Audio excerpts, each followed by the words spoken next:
Okay, after laws of motion part 3, we are starting part 4 now. Now everybody, all of you should follow the videos of part 1, part 2 and part 3 sequence wise, and then only you can understand part 4.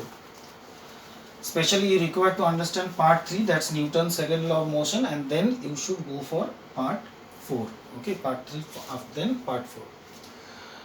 So after continuing from there, from Newton's second law, we have already seen what is second law and how force equals to mass into acceleration and force is equal to rate of change of momentum. Now we can also explain Newton's first law from second law. You know, Newton's, there are 3 laws of motion: first law, second law and third law. And all these laws are related with force. The first law tells us about or defines the quality of force, the qualitative definition of force, you can say. So from first law, we at least we can understand what is force. What is force? With force, what can we do? With force, we can stop a body, we can start a body. So that is, therefore we are telling it is a qualitative definition of force. Now if you see in the first law, the definition is given what? Force is that external cause which can changes or tends to change the state of rest or motion of a body, and therefore we are saying the first law explains us about the qualitative nature of force or qualitative definition of force. What is force? Second law defines or explain the quantitative nature of force. How we can calculate force? How much is the force? Force is equal to rate of change of momentum. So that means if we calculate rate of change of momentum, we say that is force. Like we know rate of change of velocity means acceleration, and rate of change of momentum means force. Sometimes this question comes, name the following. Rate of change of velocity, then the answer will be acceleration. Or which physical quantity is defined by this statement? Rate of change of momentum, then the answer will be force. So second law states about the quantitative nature of force. We can calculate force. What is force? How much is force? Force is equal to mass of a body into acceleration, and force is equal to rate of change of momentum. And we have already seen how to calculate rate of change of momentum. Rate of change of momentum means change in momentum by time. So we can calculate force. And third law states about the effect of force. Means what can force do? Means after effect. To every action there is an equal and opposite reaction. So when we give a force to a body, that's an action, and the other body also gives a reactive force. So that is called reaction. So we'll go later to that part. So therefore, all these are connected. So we can also explain Newton's first law from Newton's second law. Now from Newton's second law, we know, we have seen that force is equal to mass into acceleration. This comes from second law. Force is equal to mass into acceleration. Now, if F is 0, that means I am applying no force to a body, then A will be 0, since mass cannot be 0, the body is there. So if F is 0, then A will be 0. Now if A is 0 means A means rate of change of velocity. That means the body is not changing its velocity. So A0 means what? A0 means if a body is at rest, that means velocity is 0, it will remain at rest.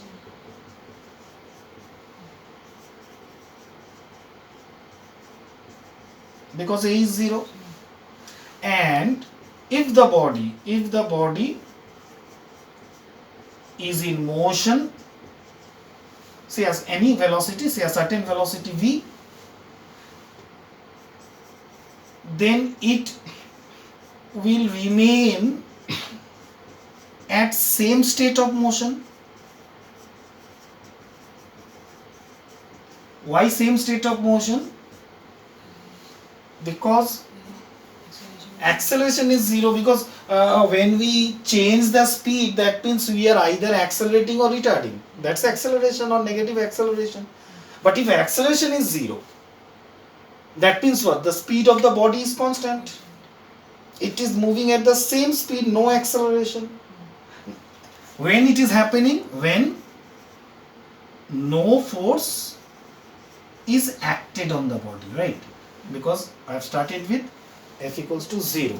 So that means when no force is acted upon the body, the acceleration of the body is 0.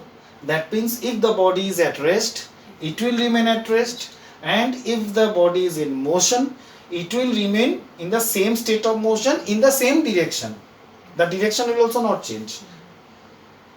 Naturally, this is the first law. What does first law states? That a body continues to be in a state of rest or uniform motion in a straight line until and unless an external force is applied to it.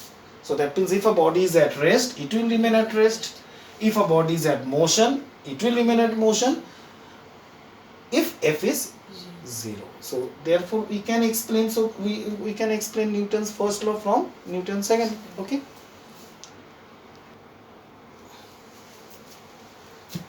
Okay, now we'll study about how these three quantities depend upon each other. We already from the formula we can understand, but this was in fact first experimentally observed by Newton. He has done certain experiments and then he got a relation, and he explained us a relation about force and mass and acceleration and how these three quantities changes when the other quantity is changed. Now try to see this example first.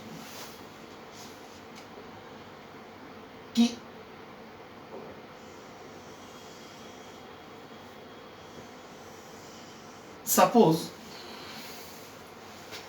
same body, a body of mass m. So this is the first case, and the same body, mass m. I'm talking about the second case. In the first case, I am applying force, say F1. So the body will move, right? Because now at present its velocity is 0, rest. And when I give a force, the body will move at a certain speed. Well, certain speed, say velocity, say it is v1. So that means, and certain acceleration is produced. I am using a greater force now with the same body. Now also there will be a speed of the body will move at a certain speed. And naturally that means if the body, this is 0, rest to a certain velocity, so an acceleration is produced. So that means here also an acceleration is produced. So this is A1 and this is A2, right? Now again come back. Now try from your common sense, you can understand. Okay, I told you first, given what? F2 is greater than F1. That means in the first case I am using a less force. So the body is moving and acquiring a certain velocity. In the second case I am using a greater force to the same body. The body is moving and acquiring a certain force.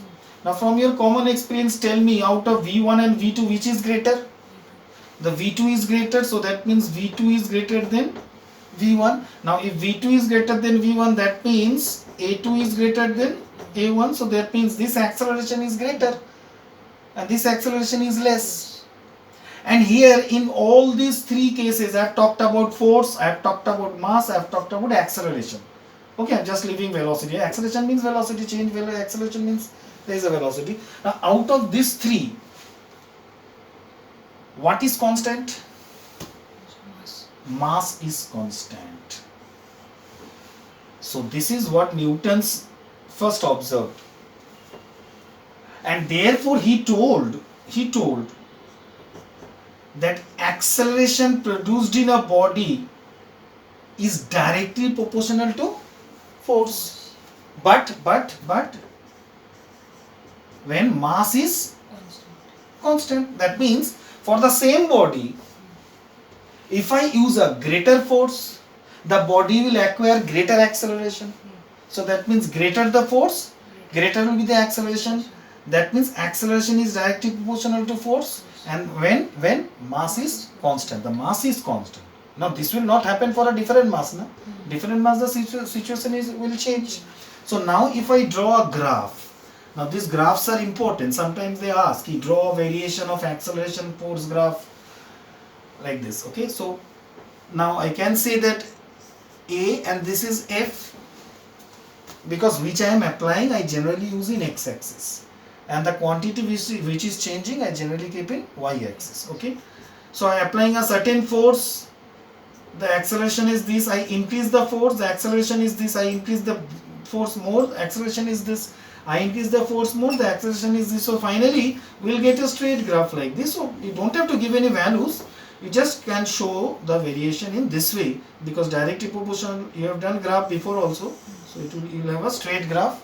So you have to show this way, arrow, this arrow, x-axis and y-axis. So this is the first variation. We can say that acceleration is directly proportional to force when mass is constant. Okay.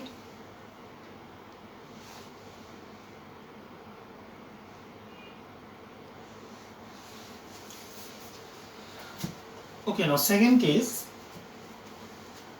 the second graph. Now again, this is also experimentally observed by Newton. I am explaining you in a simpler experiment. Okay, Newton has done a different experiment, a trolley experiment, but I am just giving you a normal experiment. Now imagine this is a football and this is a tennis ball. So this is a football.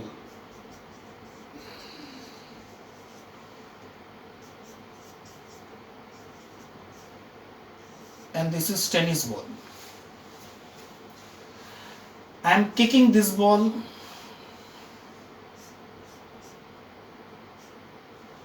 I am also kicking this ball. And I want same acceleration. That means same speed for both. I want I will use such a force such that this football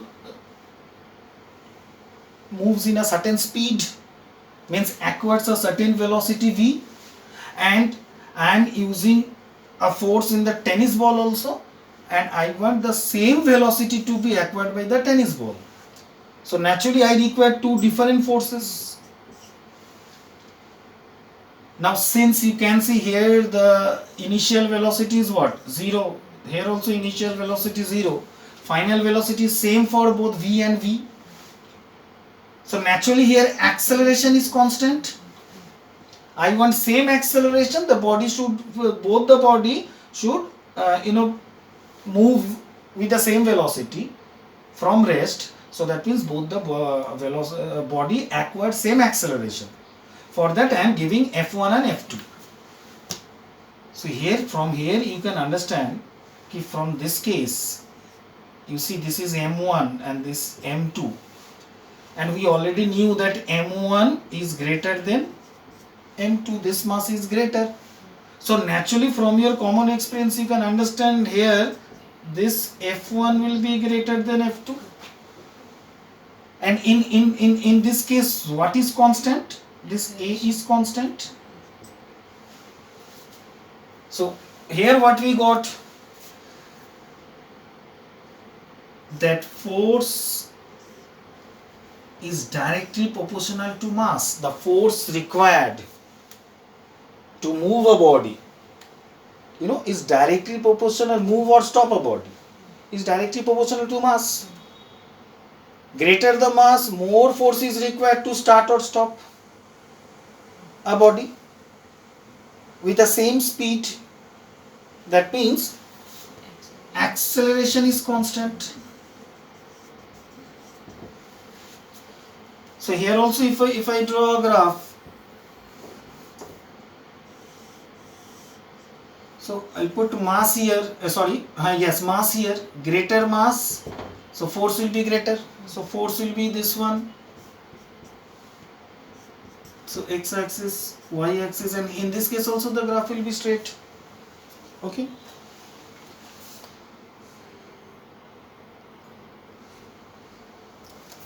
Okay, now the third graph again.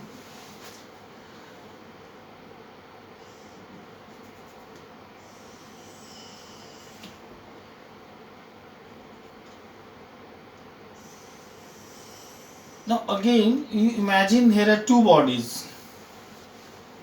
So this is mass m1 and this is mass m2, and as you can see, m2 is greater than m1. I am giving a certain force to this body, a certain force. What? F. The body is moving and naturally a certain acceleration is produced. Say A1. I am using the same force here. Here the force is constant. Now, say a tennis ball and a football. I am applying same force to both. So naturally both the bodies will start moving with different acceleration. Now in this case what happens?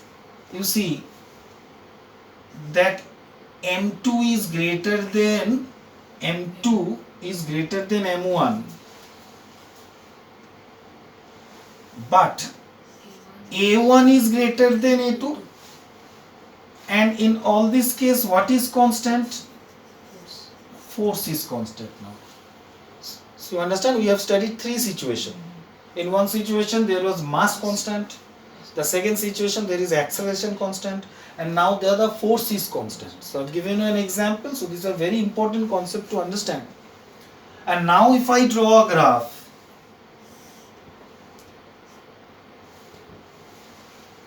so this is mass and this is acceleration,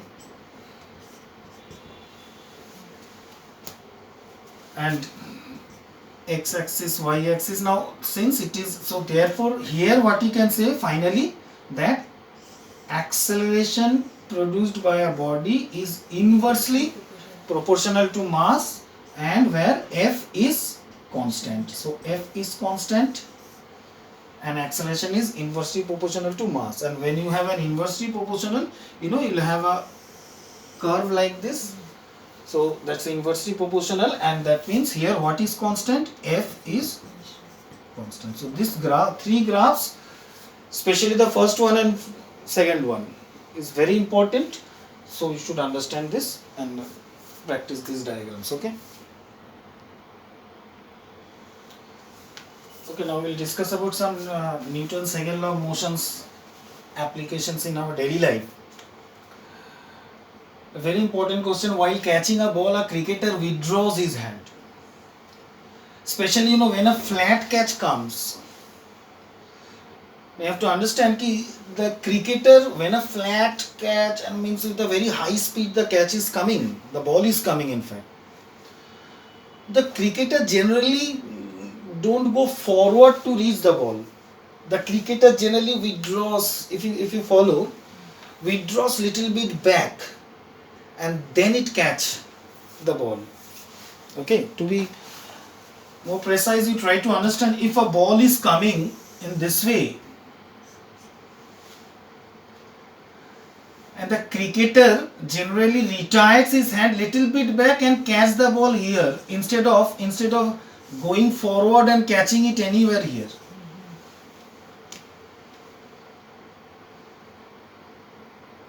By this what happens, the cricketer, now suppose the ball takes from here to here, it takes t1 second, and from here to here the ball is taking t2 second. So that means the cricketer is giving more time to the ball to stop. Now instead of retiring his hand backward, if the cricketer moves forward and catches the ball here, then the cricketer is giving less time. And because here also when the ball is caught, or here when the ball is caught, what will be the velocity of the ball? Here the velocity of the ball will be 0. Na? As soon as you stop it, that means the velocity is 0.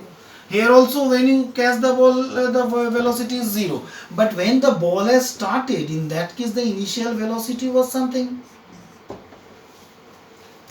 Now 50, suppose this T1 is 2 seconds, suppose. Yeah, I'm just taking more, say 10 second. Yeah, 5 second, okay.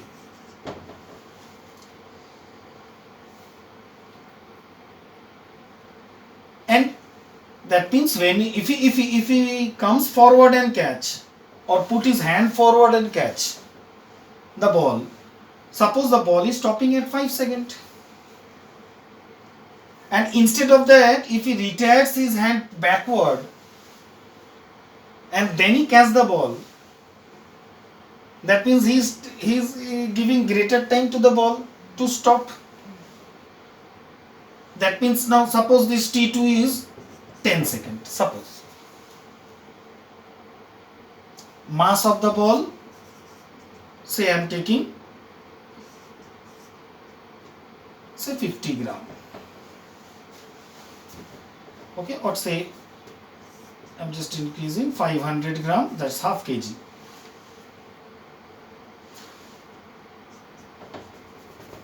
Now let us calculate. First case the force and the second case the force. Now you know force is equal to mass into acceleration, but I'll explain here with the rate of change of momentum. If you remember this is also m into a. If you take m common, you get m into a. But I just try to explain you that momentum part. This is so now suppose this is the first case. Now if I take m common, v minus u by t, and if the mass is say 0.5 kg, the final velocity is 0 and the initial velocity is 50. So this much Newton, by time, so it is 10. So what we are getting minus, 50 into 5, 250, minus 25 by 10 Newton. I am getting minus 2.5 Newton in the first case. That means in the second case, that means when the time is 10.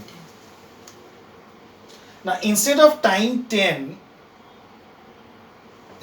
every other thing is same, na?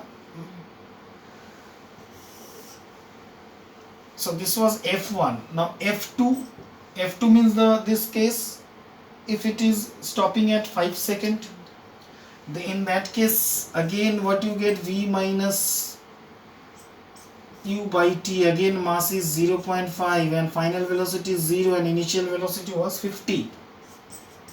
And now the time is 5.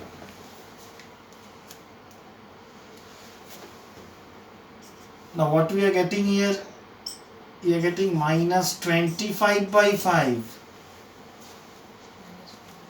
Newton, and what we are getting, minus 5 Newton. Minus means the force is acting in the opposite direction, so therefore it is negative. But which magnitude is greater? Naturally this force is greater, this force is less. It is due to this time factor. You see, because the numerator is same in both cases. Now this one, in the second case, original case, when the cricketer is retiring his hand backward, so that means the time is greater. Okay, so that is the reason, generally we retire our hand while we catch, especially a flat catch and a ball coming at a very high speed. So generally now this is I have explained you in value, but in book they may have explained you in M, U and V concept. Okay, so if I start with let the mass of the ball is equal to M. In the first case, when the cricketer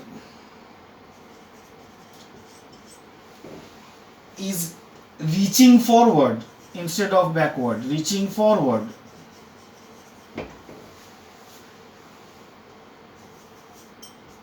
let the time taken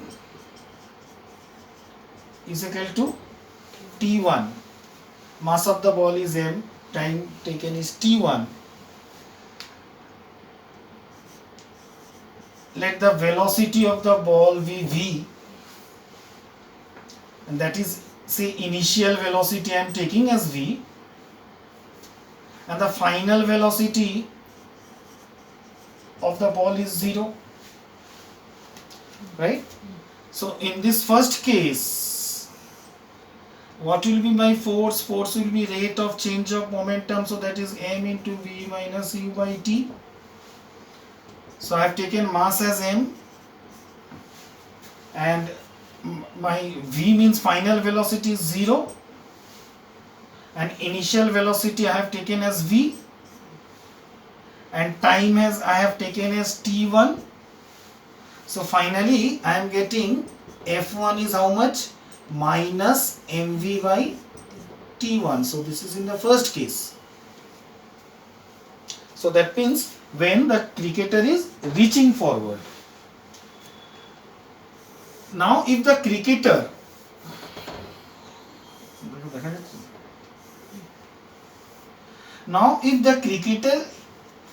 instead of reaching forward, if it is cricketer withdraw his hand, means as I have told you, withdraw his hand backward.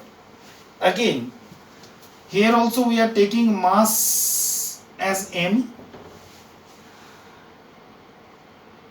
Let the time in this case be T2. Now here what will be the force? Mass is M. V means the final velocity which is 0. Initial velocity is V, and the time is T2. What I get? I get minus mv by T2. So this is F2. So now what can we say? Now I got F1 is minus mv by T1 and F2 is minus mv by T2. Now out of this T1 and T2, now T1, if you remember the first case when the cricketer is reaching forward, so naturally T1 is less than T2. Now you can see if T1 is less than T2, naturally the full value, this value will be greater than this value, because if the denominator is smaller, less, the whole value is less. So now from here we can see that since T1 is less than T2, therefore, or if you say T2 is greater than T1, that means T2 means the second case, the original case. So more time is taken by the cricketer to catch the ball. So if T2 is greater than T1, now since, therefore I can say that F1 is greater than F2, or we can say that F2 is less than F1, so less force is required. Okay, so this concept is very important. Okay, it's given in your book also, so should be. Okay. Okay, now similar example, you know all this. Here, say any glass object, a glass vessel breaks on falling on a ground, on a hard ground, a cemented floor. But when the same glass vessel falls on the bed, on sofa or on soft sand, it does not break. The same concept of this is this. You try to understand when the floor is hard. Now this is suppose a cemented floor, hard floor.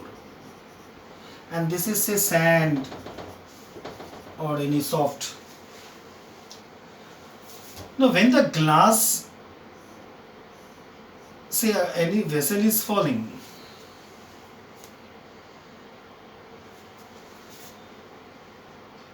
it is falling at a certain force and a certain speed, and as soon as it touches the ground, its velocity becomes zero. Okay, so as soon as it touches the ground, velocity becomes zero. It takes say time t1. Now in this case what happens? Here also the glass is falling. Here also the velocity is becoming zero. But it takes a little bit more time. It takes little bit more time than this, because it is soft. So when the glass is falling, this is not soft. So glass is falling, as soon as it's touching the floor, the velocity is becoming zero. But here also when the glass is falling, say imagine from the same height, the glass is falling. After falling, as soon as it touches the surface, the soft surface, it does not comes to rest as quickly as this one, because it is a soft surface. So this surface, a sponge or a bed, or a sand, it compresses little bit. You understand what I am telling? It compresses little bit and then it stops, and that gives a fraction of second more time. Now if I explain ki out of this T1 and T2, naturally this T2 is greater than T1, because here the glass is stopping soon and it is just taking a fraction of second more, because it is a soft surface. So as soon as the glass is landing on the surface, soft surface, the surface get little bit compressed, so that gives us some fraction of second more time to stop than this one, and therefore the glass does not break. Same thing, when a man jumps from a high-rise building on net, he does not die or does not get hurt. But if the same man died directly on the ground, so it's a very major accident then. So the same thing, athletes jumps on the sand after high jump. You have seen high jump and they land on sand instead of on a hard ground. Otherwise they will get hurt. Hard ground means very hard, means as soon as the body comes in contact, it becomes zero. But if it is soft ground, so the ground gets little bit compressed and that gives a fraction of second more time to stop the body. So therefore I can say T2 is greater than T1. So if T2 is greater than T1, then F1 will be greater than F2. Okay, so these are very important reasoning. So you should write in your own words, read and write in your own words. Okay. Okay, this is the last part of second law, the units of force, and you have done in class 8 all this. So define, this type of question comes, define SI and CGS unit of force and give the relationship between SI and CGS units of force. So first SI unit of force is Newton, so F equals to MA. How can you define? Now for defining any unit, we always put unit values in its formula. So if I put mass as 1 kg and acceleration as 1 meter per second square, I get 1 kg meter per second square as force, and this kg meter per second square is collectively known as Newton. So now from here we can define Newton. Define how much is 1 Newton?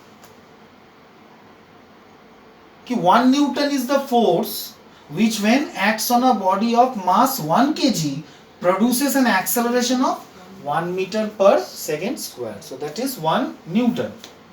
Now similarly we can also define time. So in place of mass I will put 1 gram, CGS unit.